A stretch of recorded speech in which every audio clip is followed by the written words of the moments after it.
All right, so welcome back to the channel. My name is Kevin. I'm Tarsha. And this is, of course, Conversations with the Crawleys, where we have conversations about faith, family relationships, and recaps, reviews, commentary, and really whatever we want to talk about regarding some of our favorite TV shows. This one is all about that really long episode the reunion episode. I'm so discombobulated. It's part two. Part two of the reunion episode for season 14. So if this is content that you enjoy, you know what to do. Hit that subscribe, hit the like, request notifications. And share. And we will see you in the comments. So you can kind of tell something's a little different. We are actually on vacation celebrating honeymooning again, yes. Okay. But celebrating our anniversary. Right. Visiting her sister, doing some other things in Atlanta, Hotlanta. So have some good meals here. Yeah. Have some not so good meals here. But that's kind of what's going on. So we'll be back in our normal place probably next week. But definitely we wanted to make sure we came on and talked about this episode because there's a lot that happened in this one. A lot of stuff that got revealed. Right. So first of all, Kevin starts talking to the ladies. Correct.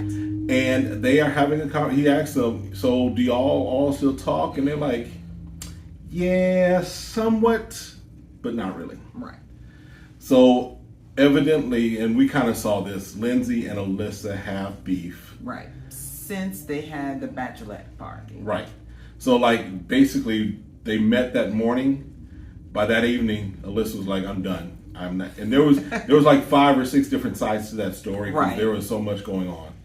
Right. One thing was Alyssa was like, you said something and you were kind of mean to me. So I was like, I don't want to have that energy. Right, because basically all the ladies were going around, telling what their weakness was or a challenge that they think their husbands were going to have with them. Right. And Alyssa was like, oh, I'm perfect. There's nothing wrong with me. And so that made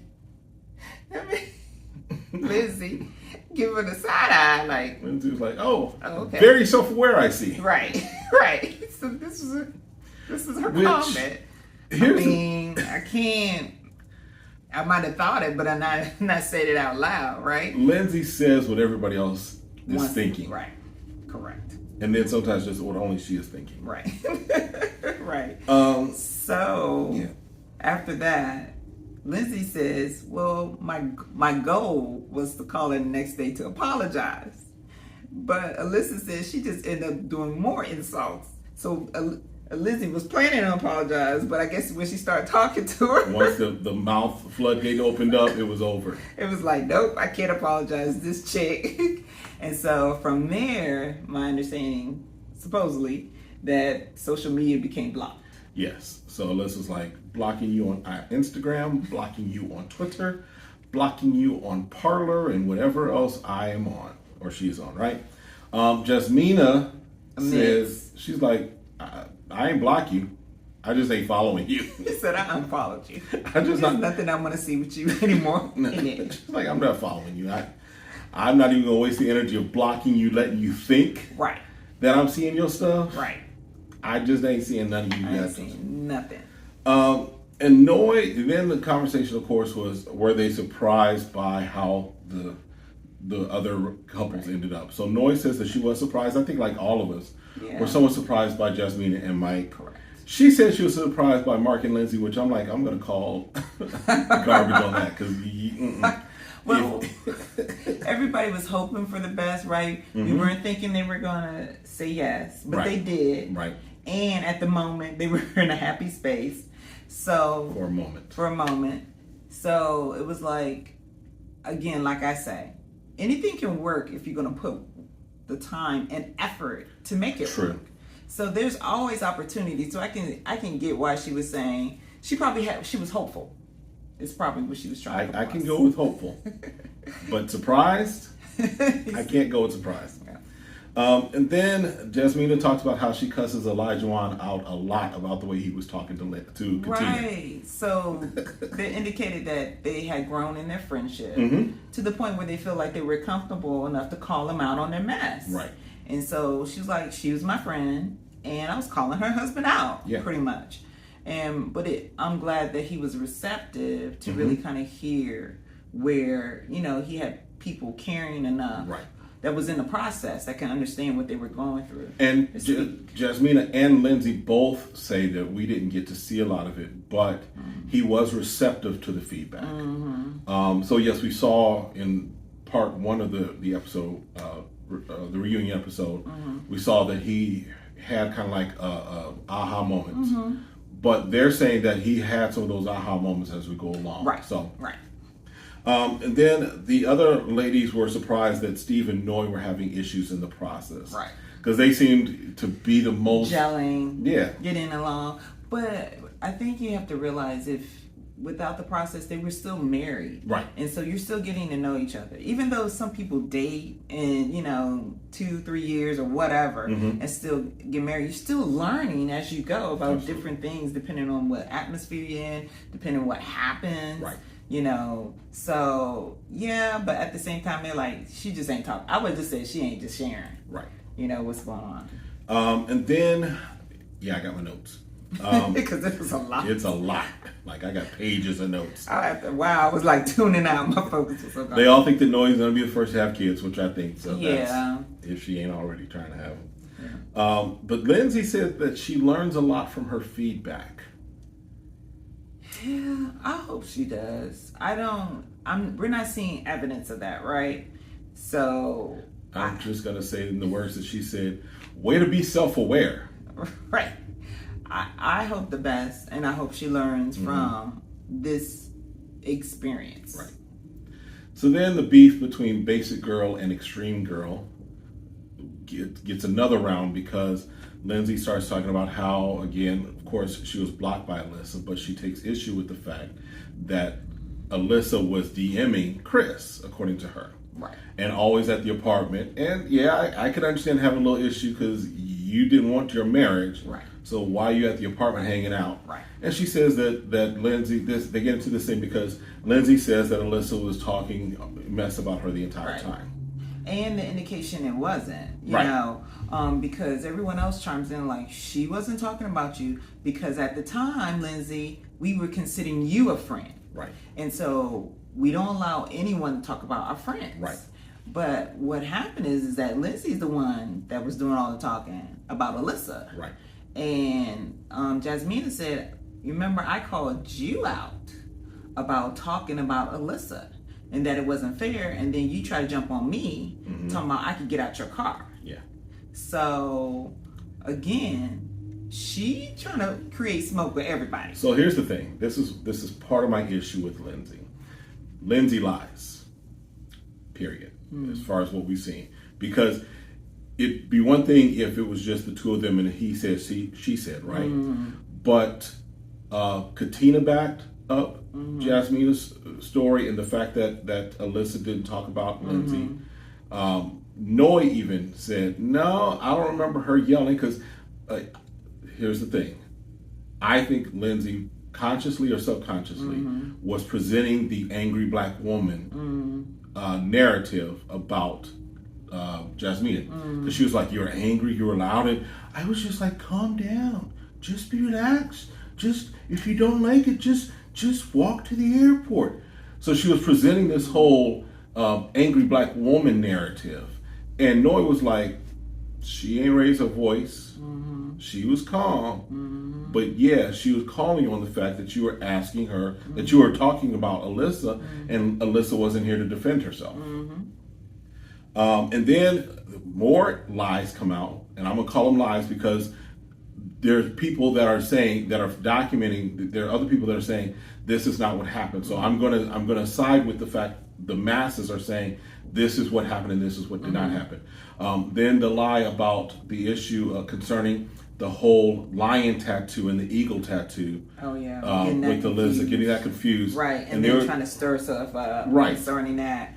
You know, with Noi, like, Noi, you better be careful because maybe she's going to try to come after your man. And so it's just like, it kind of just building. So, you know, they could say, well, it was editing. It was this. But at the same time, you have people that are saying behind the scenes when the camera's off, you're having problems interacting with people and being cordial with people and not coming off condescending or being rude. Right. So now we're seeing that it's happening with multiple women in the group. Right. If you got a problem with 10 people, right, and they all saying you got the same problem, right, the problem is you, it's not them. Right. So then the men come out and have a conversation with Kevin. Yeah. And he notes off the bat that Mark seems like a different person without Lindsay. Yeah. Yeah. And we see he lost a lot of weight. Right. You know, that could be stress and everything related to what was going on. And he's like, yeah, I'm with the fellas. It's always different, right? You're hanging out where you can feel like more relaxed around the fellas. And so they talked about kind of how they've created a bond. Mm-hmm. So, yeah, so they even talk about how, you know, Mark is like, they're like they have to stand up for Mark. They have to stand up for Mark during some of the process. And give support. him. Yeah. Mark talks about the last argument they had. Yeah, how just toxic it was. Beyond toxic. He says she spit on his shirt. That's what he said. Yeah. That's a lot. That's a whole lot. I wouldn't. That's very disrespectful. I was a little taken back by hearing that. Yeah. I knew that their words could get out of hand, and words can, you know, hurt people. You know, especially if you're going for the jugular, saying stuff for you on. Yep. But I would never spit on you out of disrespect. There's a, you know what I'm saying? I'd have to really, for me to spit on somebody, that's beyond just, I don't like you. That's some hate. That's, sorry. I feel like that's some, that's, I cannot imagine. I don't know what to say about that. But then what kind of person does that too? I don't know. I've never, when you're married, right? Well, I've never spit on anybody. Period. I know you're not, okay, but this makes it even more personal because this is someone you're sharing your life with. Right. And to be in an argument and the thing you think of is to spit on the other person. You got some problems. I feel like that's like we end up hearing, we're hearing the word disrespect. Well, because he also says that he was, what was the word? He says he got frightened of her. Right. And I was like, so because remember she's quick to grab him, right. So she spits on him. So yeah, I can understand how he could be, because then it's like you don't know where's the boundary. Right.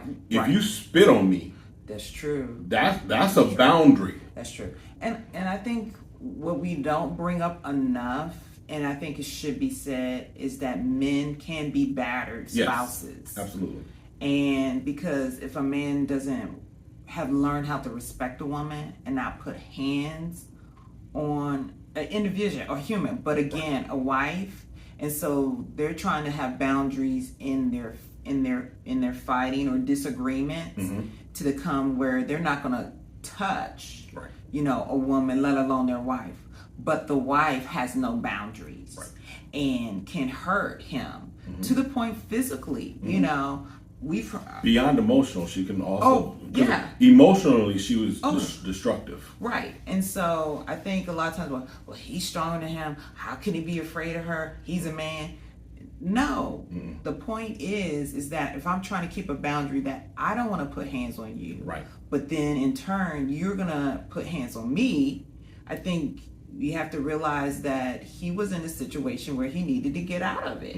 And so it ended the way it needed to end to keep someone from being in jail. Yeah. So he says that life is good now. The guys also said that they did not know how hard Alyssa was going in on Chris. Right. During those moments that we saw where the camera was kind of off to the side. Yes, or talking to her side. Right. So Kevin asked Chris if he thinks that she is a, wait for it, good person. Chris, of course, sidesteps the whole conversation. He's so diplomatic, you know. He is a very nice person. Yeah. Now, he's a good guy. Chris is a good guy. And he ain't got to tell everybody. His actions show it. Exactly. His character, as far as what we've seen. Again, what we're seeing. Right. His character shows it. Overall. Right. Just, because he could have, he would have had all right? To cuss her smooth out. He would have had all right to say. And call her the most basic little girl that she is. Nasty little self. But he didn't. No. He didn't say that. He's like, that's a lot to say. Mm-hmm. But, because he didn't even know the extent. Right. Remember? He didn't know the extent. Because he was like, I would have ended a long time ago. Right. If I knew she was talking about me in this way. Yes.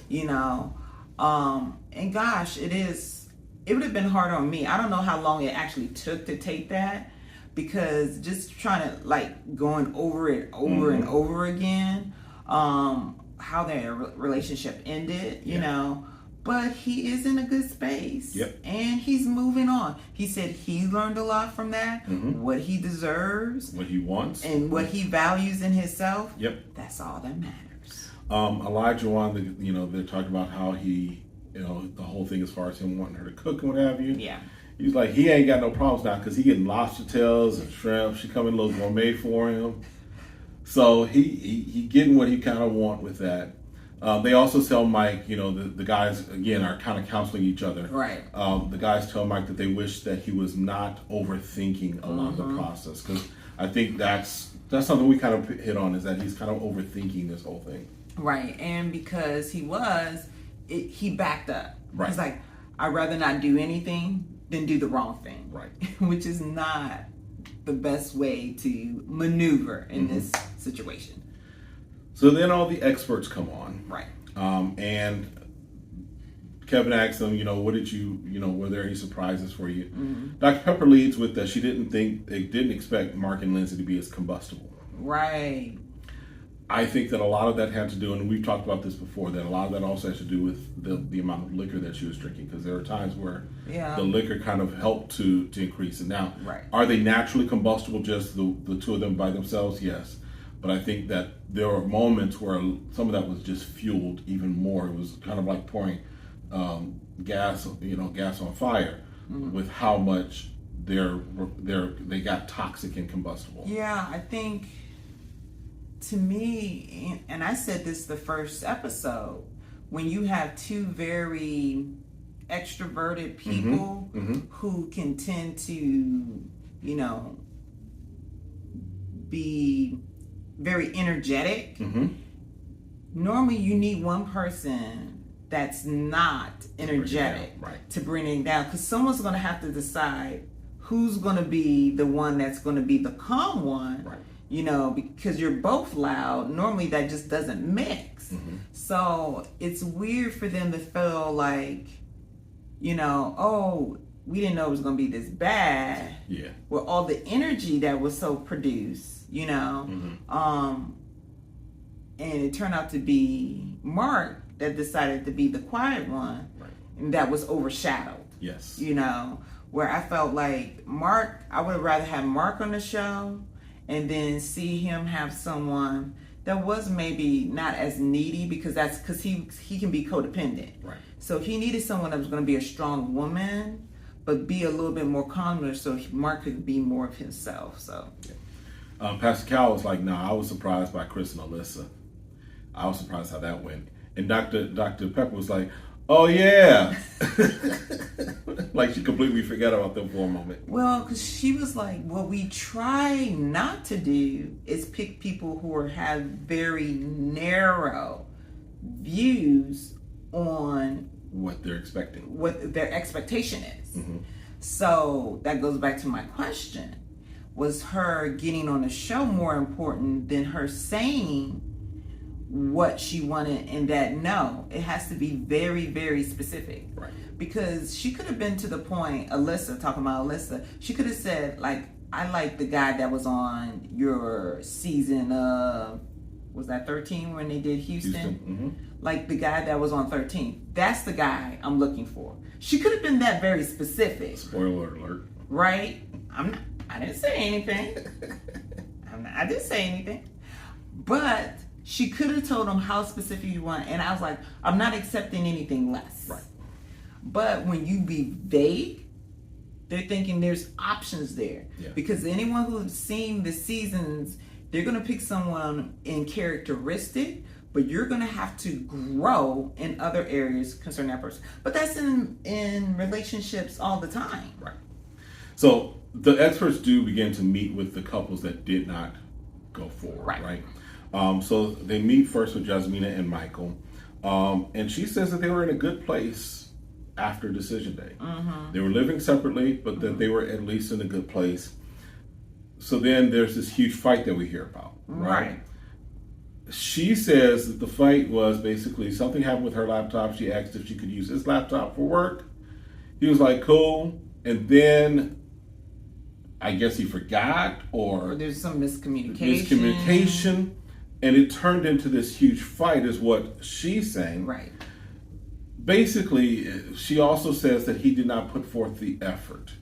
That she's been the one that's reaching out to him, texting him, hey, good morning. And it was always her initiating and not him.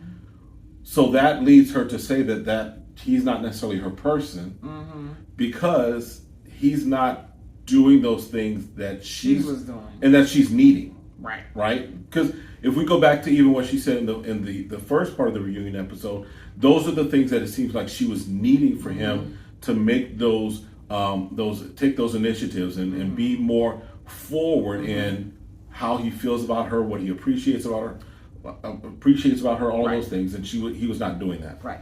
But in turn, he says the same thing about her. Well, she wasn't taking initiative. I'll come over and see her, and she not taking initiative. She was like, "You just sat on the couch, bruh. You just sat on the couch. That's what you did." And so the expert's like, well, what you're saying is you both put in efforts, but not the way that you needed to be effective for one another. So you were not communicating your real needs. None of you ever communicating your real needs. But yet, in turn, you're saying how much you were fighting for your relationship. Yeah. And Pastor Cal makes a great statement, or great observation. He says that what they were missing was open and honest communication, and that they were treating their marriage like a dating relationship. In other words, it was kind of like, I'll take you, we can take it or leave it if you're not giving me what I want, instead of fighting for it. And I think that's the thing that, looking at Jasmina and Michael, at least, if they had fought for the relationship, I think we'd have a different result. But I think that they were not willing to fight for it. Well, when they didn't move in together, okay, that's one thing. Right. And then when they decided they were, because they are taking a dating approach, and so with that being said, then you have to be intentional when you want to date, That's true. So for them, it's just so disheartening that it took one miscommunication to derail, right? Or to allow them to say, well, never mind, I'm over. It's a wrap. When we can tell naturally that they have feelings for each other. It's weird that we can see that, but they can't recognize it. But it is what it is. It is what it is. All right, and then the experts do meet with Alyssa and Chris. Okay.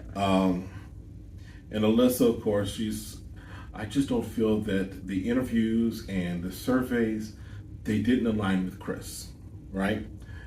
And Viviana is like, I'm gonna pull out receipts. Baby girl, I got receipts. He's exactly what you said you wanted.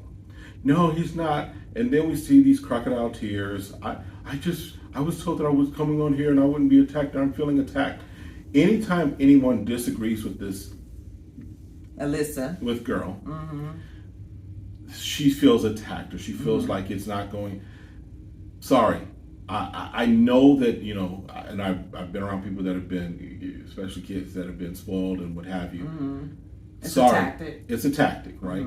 To try and get, to play the victim. So they let up off of you. Nobody was attacking you. They were asking you questions because you're making accusations saying that they did not do what you asked them to do, and that they did not match you with who you wanted to be matched with. And so they're asking because, again, they're trying to figure out, where did we go wrong? Right. What did you ask for that we did not provide?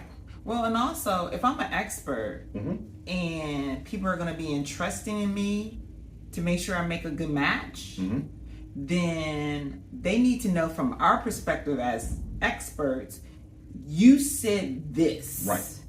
And because of this is why we thought this person would be a good fit.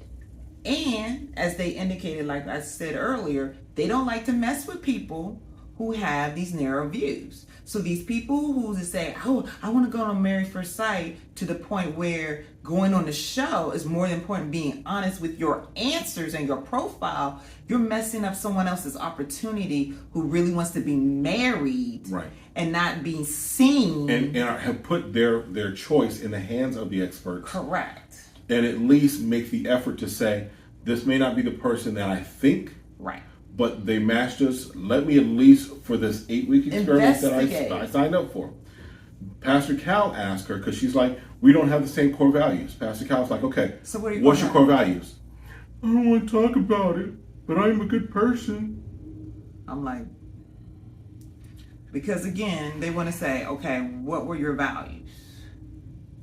I mean, I don't know. Right. So it's unfortunate again that Chris missed out on the opportunity. And he was like, that ain't the process I feel like going through. Yes, I need to find love, but I don't need to find love like this. Don't worry about trying to bring me back and match me up. I'm good. I will find what I need on my own. I know what I'm looking for. I know what I'm not looking for. I'm good. I'll do this on my own. Without the cameras. Right. I'll do this by myself. Like, if she talking about me, I don't even want to tape the recorder. If she's saying any bad thing about me. Like, I'm good. Then they meet with Mark and Lindsay. Right. And Dr. Viviana had said that she she thought that they would make it and go through it, right? And Lindsay starts telling the story of how 7 days after they get into this fight, things went left. But if you look at Mark's body language, Mark is like, I'm not going to contradict her, but she's lying. Right. Because again, he's like, nope. Obviously, because she had to move out of her place. He had no place. Right. They had to get the house ready. And he was making an indication, I don't remember you hearing him, but he's like, she didn't like what they had done, and he's trying to make it perfect. Right, he's trying to fix it up for her. He's trying to fix it up for her, but they had, she wanted to try to get it done before her birthday. But because of whatever they needed to get done, it wasn't going to be done by then. Right. You know, the time frame. And he made the statement, he's like, there was too many threats in the house. Right. Some of the threats were as simple as I'm done, this relationship is over, what have you. But again, there is this language we keep hearing of threats, fearing, being afraid, what have you. Right.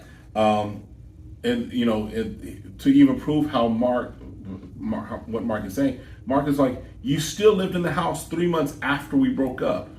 Right. You were still there, so it's not like I put you out on the street. Right. You still were there, not paying any rent or anything. Right. So he's like, you keep making it seem like I did all this, I just put you out and I was just a heartless, cruel person. Right. No, you were still in the house. He's like, you still could have been there. Right. If you needed to be there 6 months. So Pastor Cal basically is like, y'all both destroyed the marriage. And granted, Pastor Cal is probably privy to a lot that we did not see. Correct. And yes, I'm not going to say that Mark is completely blameless. Oh no, because we only saw small snippets, right? Because this is where the editing come in. True. Where because she is, she commands attention. Right. The camera's like, oh, this is good for TV. She's great drama for TV. So they put a lot of emphasis on her, and only once in a while we were able to see some of Mark's issues. Right. But again, how much of it was played off of how she acted? Right. Because I believe it's hard for anyone to say when someone's acting in a certain way for you to try to stay your genuine self or stay your best self. Right. That's it. If I would, it's not 50-50. I'd say maybe 60-40. Lindsay 60, Mark 40. We don't know, right? But I'm just saying, based upon what we saw this season, I'm going to put more of the fault on Lindsay. Not all, but more of it, right? And then, basically, Mark basically again talks about the violence and the bullying. Again, says that she was the most, she's on his top list of bullies, right? Yeah, because they live together, right? You get to go home from school, right? And kids, they say, maybe they say something, or maybe they may do something to you, right? But to go home and constantly hear certain things, I get it. So again, Mark says that he hates reliving it there. So, and Lindsay feels that Mark's tears are not genuine. Right. So once again, I was like, and Vivian was like, don't ask her this question. Yeah. Please don't let her go in, because this is another opportunity for her to dig in about him. And she's like, at this point, he don't need to be a punching bag anymore. So, all right. So then they bring all the couples out, and kind of the last recap before they finally end this 2-hour reunion. It was a lot. Yeah. Lindsay and Elijah both talk about how they learned their boundaries. Because, of course, there was that first incident where Lindsay had the issue with Elijah and all that stuff. Right. So they did learn their boundaries. I give more credit to Elijah learning his boundaries than Lindsay. Right. There was also, Elijah was calling Katina by the wrong name for a while. Right. He called her Jeanette and some other names. I've done that too. I'm bad with names. You call me some other name? No, not you. Oh, okay. Not my spouse. Okay. But I'm talking about just people in general. When I first meet someone. Yeah. Stuff like that. It's hard like that. Or when, like, after you're no longer in my life or part of my job. Oh, yeah. I tend to forget who you are. I'm like, who? Sorry. Oh, I used to work with them. Yeah. So I get it. So, and that also, they said that kind of explains why he was calling her wifey all the time. Because I was like, why he can't call? Why he always got to be my wife? Right. Wife. Because he didn't know her name. He didn't know the girl's name. Okay. Answers to that question. So then the last thing that really we're going to talk about is when they bring up the issue of Lindsay at the bowling alley. Right. Where Lindsay just went into the bathroom and Plum went off about Mark to the producer. Right. And they were like, okay, can you realize, well, I said what I said, my delivery might have been different. I was talking to myself. I was talking about, right. But I was just kind of, so they were like, Kevin was like, don't you think that maybe you should apologize because he's right there? Apologize to him. Right.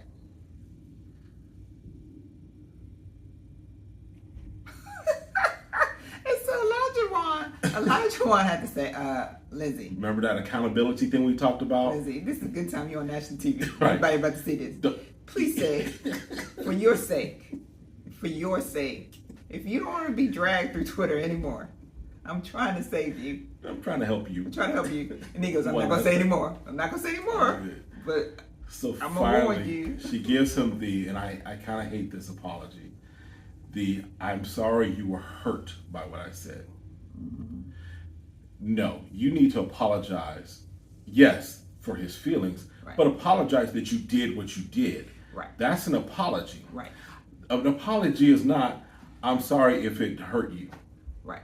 Well, because again, she's not self-aware. Not at all. And so this had to be brought to her attention. Absolutely. So I felt like she has said more than other apologies that I've heard from past contestants on a lot of different shows when they've done something mean. She's doing better than Alyssa.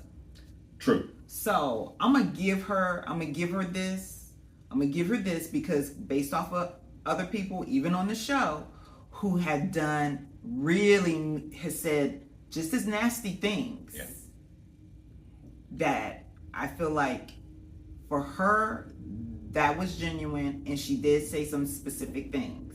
So I'm gonna give it to her because you may not get anything, but at least you got something. Because another person didn't get the apology that they should have gotten when they tried, and we didn't see anything malice at all from him that we could see. Even after the light where he had all the opportunity in the world to chop that tree down, he did not. She ain't a tree, she a bush. Chop that bush down. All right, anyway. Listen, that's it for this review, this recap. We will definitely have another one because we have the Where Are They Now? And if you saw the trailer, you saw the spoiler alerts that I kind of alluded to. It looks like Alyssa is dating Ryan from last season down in Texas, which I think I alluded to or talked about in one of our earlier episodes. And then Chris has found him some love, or at least, some like. He's dating. Yeah. And she was from Married at First Sight in New Orleans. And I don't think we watched that season. We didn't watch that season. Yeah, we were taking a break from Married at First Sight. But so that's going on. And then we'll see kind of what's happening with the other couples and what's going on. And we'll definitely come back and let you all know what we think about it. All right. That's it for this one. Let us know what you think in the comments. We'll see you all next time. Have a great one. Bye. Be blessed.